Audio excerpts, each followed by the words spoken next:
Hey, this is Ryan of Happy Healthy Vegan, the YouTube channel that's not hosted by a sociopath, narcissist, or grifter. No, I am your host.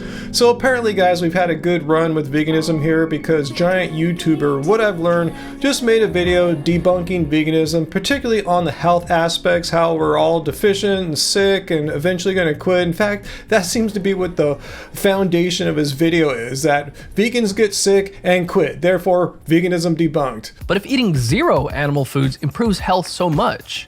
All right, let me just stop right there. This is a huge video of his, like 7 minutes. There's no way I can respond to all of it. I got through maybe 1/4 of it, and I'm sure I have plenty of material here for an extremely long video. But let me just pause him right here. He says, like, if vegan diet makes your health improve so much. Like, where did he get that from? Where in the definition of veganism does it say anything about it improving your health? And a lot. Veganism is a stance against animal cruelty and exploitation. And I want to point out, too, this isn't the first time I've made a video response to this guy. Did one about a year plus ago where he made another nonsensical video trying to debunk veganism for being what's worst for the planet. What's going to improve our planet's health is for more people to eat more meat. Anyway, let's continue on with this health-oriented video of his. Why would a 2016 study find that 84% of vegans eventually quit their diet? The actor is vegan for almost 4 years, but started feeling lethargic in February of... You were a vegan for a while, right? Yeah, a couple of years. When did you stop doing that? No, not too long ago. Wow, someone stopped their vegan diet. Veganism debunked, right? Was vegan for a very long time, and I've had to introduce fish. And as you'll see, he brings up a whole bunch of former vegan influencers and celebrities like Miley Cyrus here, who claimed that she had to quit being vegan and introducing fish for the omega-3 fatty acids, while completely ignoring the simple and obvious fact that there are very easily obtainable vegan commercial supplements for omega-3 fatty acids that don't involve killing animals. But anyway, let's continue on with this nonsense. Even vegan influencers weren't able to make it work. Me and my family have struggled with health on a vegan diet. I am no longer following a vegan diet. I found it very difficult to maintain a healthy plant-based diet. Wow, it took all but a week maybe for the anti-vegans to jump on cosmic skeptics like why I'm no longer vegan video and using that as a reason why veganism failed. And he made it really clear in this video, veganism didn't fail him. Anyway, let's continue on. In this video, I'd like to tell you the story behind why I think plant-based is not the best direction to head in. All right, let's humor him. Let's pretend it's the Friday night live streams. Let's hear him make his best case as to why plant-based diet sucks and we all should just move on and find something else because veganism has been debunked. Well, I recently interviewed Jovana Mendoza, who essentially made a career based around her vegan lifestyle. No, that's completely wrong. Ravana's channel was not about vegan lifestyle, as her channel name implied. It was about some kind of raw fruitarian lifestyle, which has nothing to do with veganism. Again, let's look at the definition. Where does it say here you have to starve yourself on raw fruit and get super skinny and get gut issues as a vegan? No, that was her decision. But anyway, let's hear him use her as an example why veganism in general is wrong.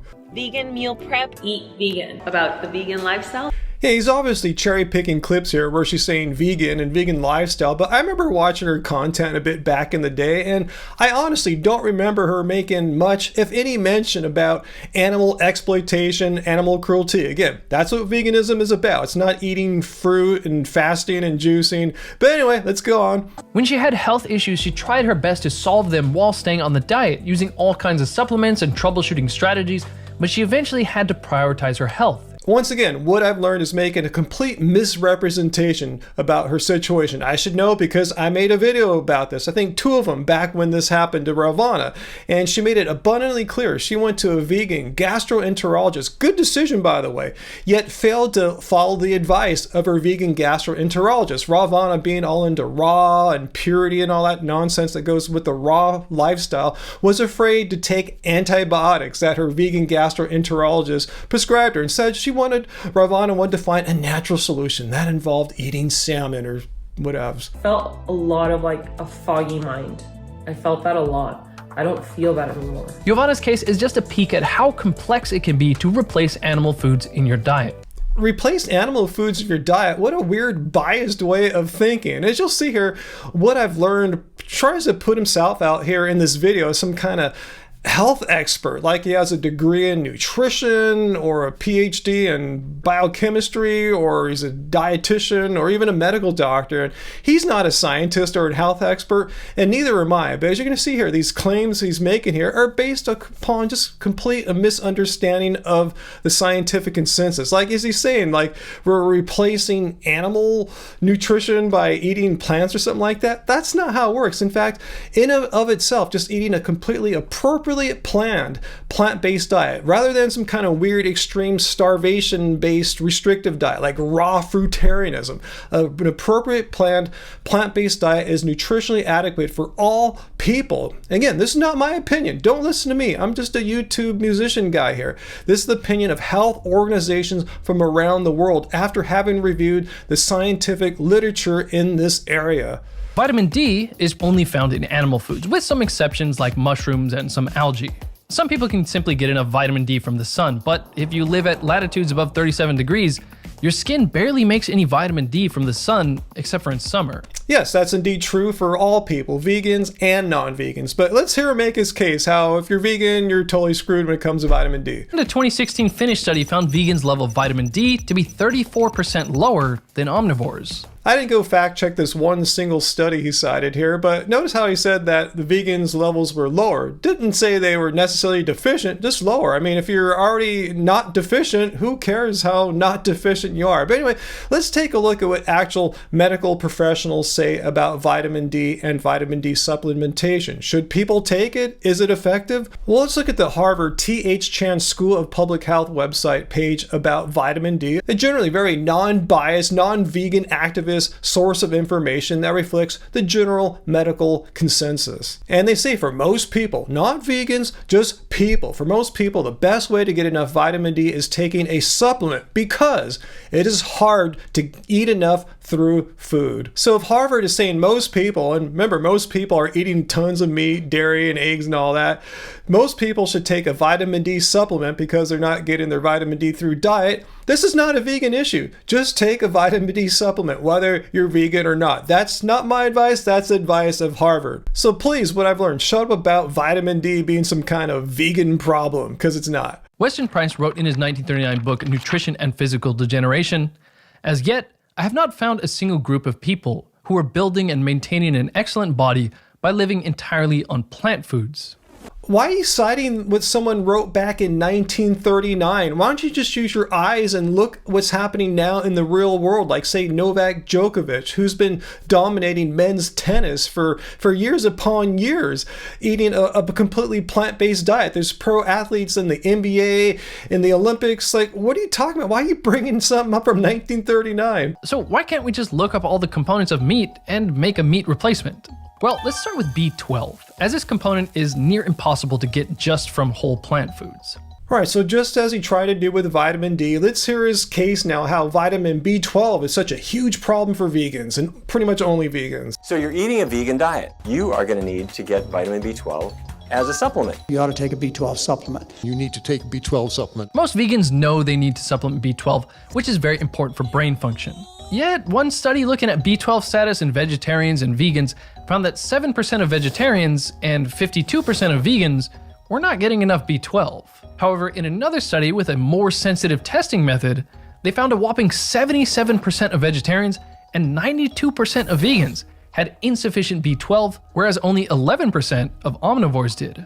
So those were studies that looked at just vegans and vegetarians, so it makes it sound kind of scary. But if you look at studies that looked at the population as a whole, you know, everyone, vegans, non-vegans, just the general population, that nearly 40% of Americans are either low or dangerously low in their vitamin B12 levels. So basically, B12 absorption is not a problem just for vegans, it's a problem that can affect anyone, even if you're eating tons of meat, dairy, and eggs. Perhaps the B12 supplements don't work exactly like animal foods do. Okay, please cite your source here, because this is a new one. I've never heard this before. So you're saying that somehow B12 supplements are not quite as effective as just getting B12 from eating it in a piece of meat or something like that.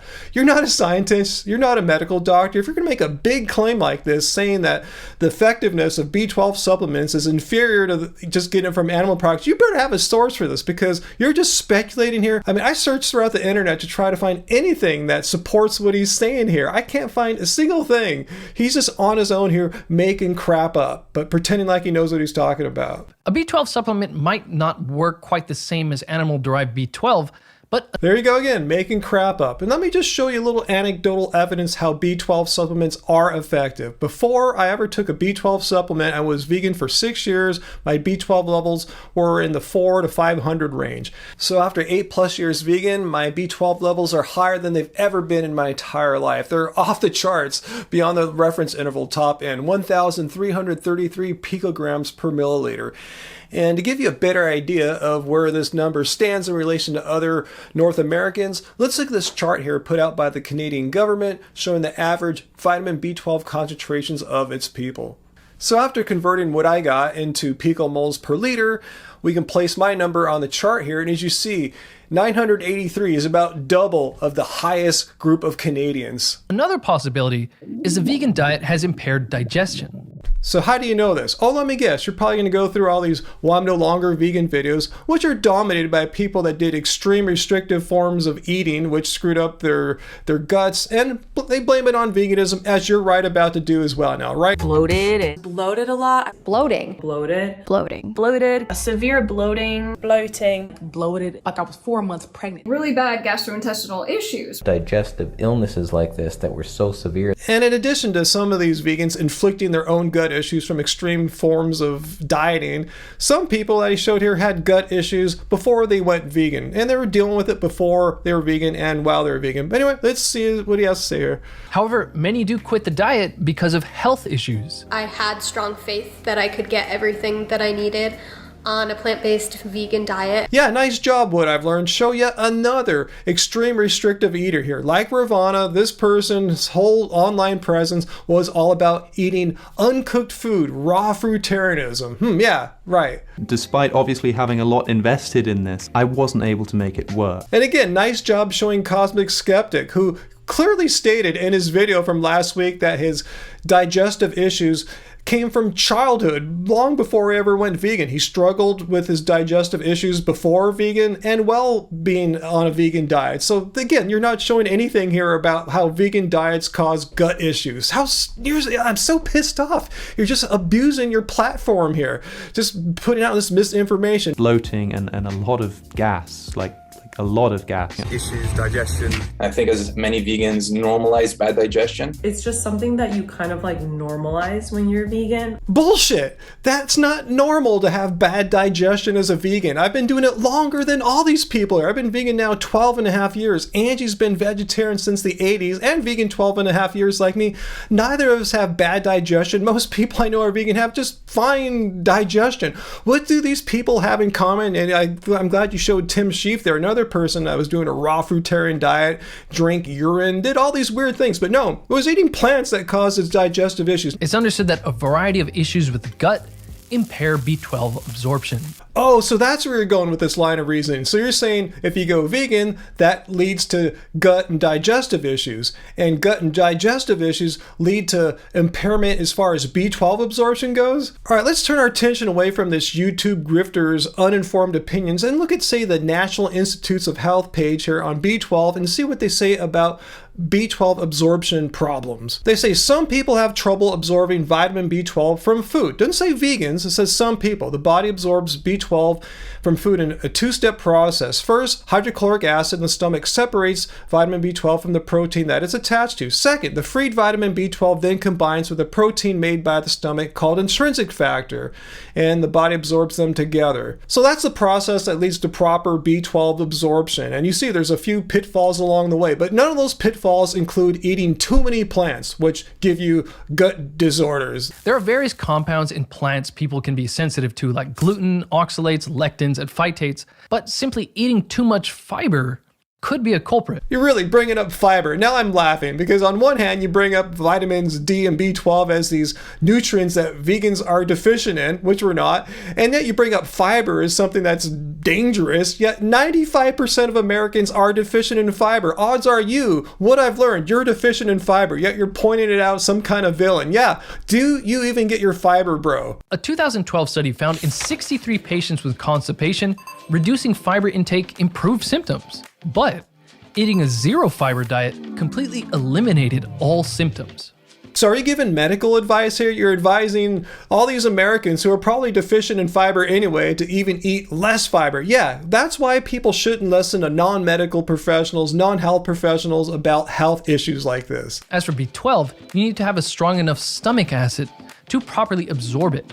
And dietary fiber is known to weaken the stomach acid. So you're saying people in the small minority like me who eat enough fiber, remember only 5% of people get enough fiber, you're saying people like me have trouble absorbing B12? Again, that's complete nonsense.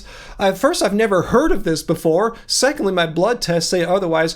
Thirdly, I went to the internet to see if I could find anything that supports what he's saying here, because I'm extremely dubious, and I couldn't find anything. In fact, all I found was this one study. It's a relatively small sample size, just 11 subjects, but they found that the control group that was given extra fiber in their diet actually had their B12 levels not be affected at all by extra fiber, unlike what this guy's saying here. So the context matters. What else are you getting with the nutrients? For example, there are plenty of plant sources of iron, but plant foods like whole grains, legumes, and nuts contain phytic acid that impairs iron absorption. If I had a nickel for every knucklehead that tried to debunk veganism on anti-nutrients. Once again, let's look at the Harvard T.H. Chan School of Public Health's page here on anti-nutrients, particularly phytates. It says many anti-nutrients like phytates can't be removed or deactivated by soaking, sprouting, or boiling the food before eating, which most people do before they can properly eat grains or legumes. Then, where the heme iron in animal foods is very easily absorbed, the non-heme iron in plants and supplements is quite poorly absorbed. Two different literature reviews suggest that vegans are at greater risk for iron deficiency than omnivores. Alright, so we pulled up two studies here. Well, I wonder if that reflects the general scientific or medical consensus. If you look this up on WebMD, once again, not a vegan activist source of information, just boring scientific consensus here. It says vegans are no more likely to develop iron deficiency anemia than the general population. Vegans typically consume an adequate amount of iron because their diet is high in vitamin C, which improves absorption of our plant-based non-heme iron. So do you feel really stupid for having said this now? The non-heme iron in plants and supplements is quite poorly absorbed. And once again, the iron levels in my blood tests say otherwise. They've always been strong. And I've been sharing my blood tests the entire time here. I've been vegan on our YouTube channel here since 2013.